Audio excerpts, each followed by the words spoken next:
Ipinangaral ni Jesus ang paghahari ng Diyos. Sakit ay kanyang ginamot.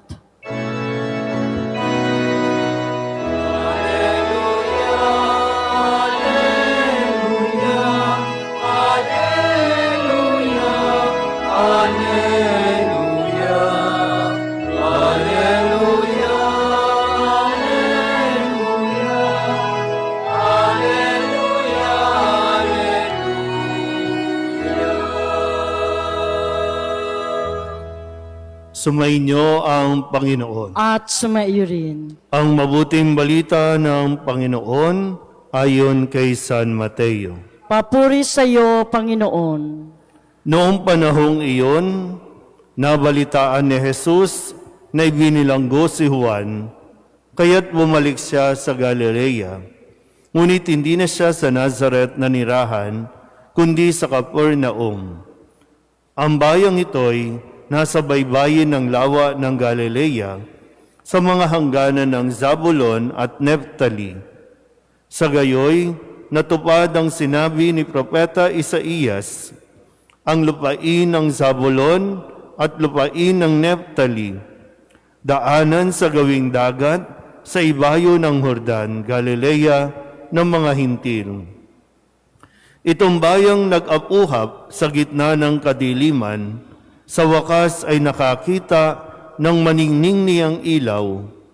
Liwanag na taglay nito'y siya ngayong tumatanglaw sa lahat ng nalugami sa lilim ng kamatayan.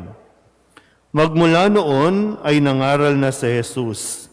Ang sabi niya, pagsisihan ninyo talikdan ang inyong mga kasalanan, sapagkat malapit nang maghari ang Diyos. Nilibot ni Jesus ang buong Galilea, nagtuturo sa mga sinagoga at ipinangangaral ang mabuting balita tungkol sa paghahari ng Diyos.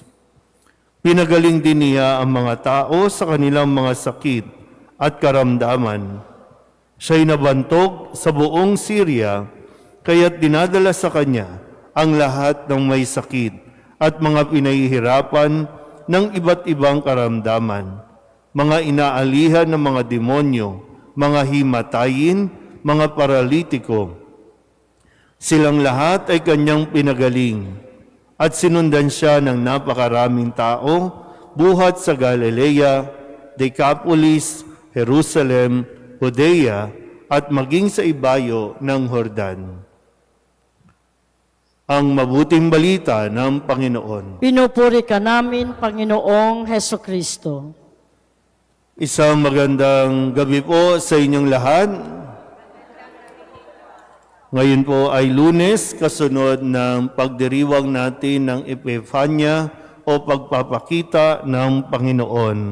At sa pagsisimula ng taong ito, talagang isang magandang paalala sa atin, sa kwento ng ating Ebanghelyo na kung saan ay nabilanggo si Juan Bautista o ibinilanggo siya dahil sa kanyang pangangaral na maging si Herodes at ang kanyang kinakasama ay kanya pong pinagsabihan at ito ang nagtulak kila Herodes para siya ipakulong o ipabilanggo. At dahil dito, si Jesus ay mas lalong nagpatuloy sa kanyang misyon.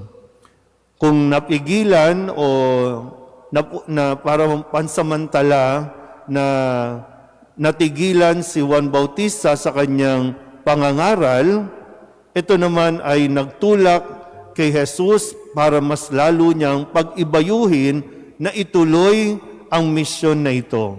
Ituloy ang pagpapahayag ng mabuting balita, ang pagpapagaling sa mga may sakit, ang pagpapalayas ng mga demonyo sa mga inaalihan nito, at marami pang iba. Kaya tuloy ang misyon. Ano man ang kasuungan o maranasan nila, tuloy ang misyon. Kaya sa atin ngayon, nagsisimula din tayo sa ating Triduum para sa kapistahan ng Poong Jesus Nazareno. At mula doon sa sanggol na nasa sabsaban, darating ang araw na si Kristo ay magpapasan ng krus dahil sa kanyang pagtupad ng misyon. Kaya maganda rin, no, sa puntong ito ay mapaalalahanan nga tayo. Nagsisimula pa lang ang bagong taon. Pero ang tanong, kailan mo gagawin o kailan mo ipagpapatuloy ang misyon na ipahayag ang mabuting balita? Marami sa atin o ilan sa atin dito o maging sa mga nasa online, may mga nawala sa mga mahal ninyo sa buhay. Pwedeng namatay ang magulang ninyo, namatay ang kakilala ninyo, o kung sino man na tinitingalaan ninyo, wala na sila. Namatay sila, kinuha na sila, natapos na ang misyon nila. Pero ang tanong ngayon sa atin, ikaw, kailan mo sisimulan ang misyon na sinasabi mo? Nasimulan na ba? O ipagpapatuloy mo ba ang misyon na ipinamana sa inyo, lalong-lalo na yung pananampalataya? Kung sakali lang na wala na ang mga magulang ninyo, mga magulang na lagi nagdadasal, mga magulang na lagi nagsisimba, itutuloy mo ba ito o mapuputol ito at mabubuhay ka doon sa kalungkutan na nawala na kasi sila eh?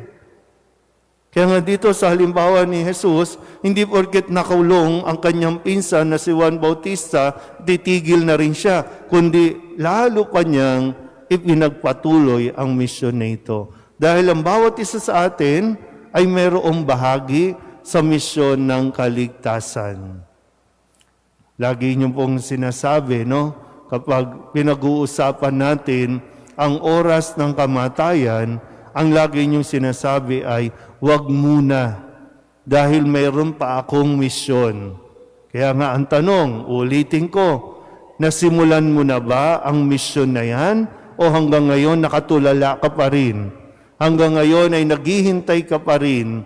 At kapag, para bang kung kailan panahon na para mawala ka sa mundong ito, doon ka nagkukumahog at doon ka talaga nagbabargain sa Diyos na bigyan pa ng pagkakataon kasi meron ka pang misyon. Gawin mo na ngayon. Huwag mo nang ipagpabukas, huwag ka nang magdahilan pa, simulan mo na sa abot ng iyong makakaya. Bago pa sumunod, bago pa tayo sumunod sa mga nauna sa atin, dahil pagharap natin sa Diyos, ito ang isa sa mga isasagot o itatanong sa atin kung ano ang ginawa natin sa buhay na ito. Kaya nawa, ma-inspire tayo, ipinanganak si Jesus hanggang doon sa kanyang pagpasan sa krus, pagpapako sa krus, pagkamatay, at muling pagkabuhay. Ito ang paglalakbay na atin din pong susuungin sa loob ng taong ito. Amen.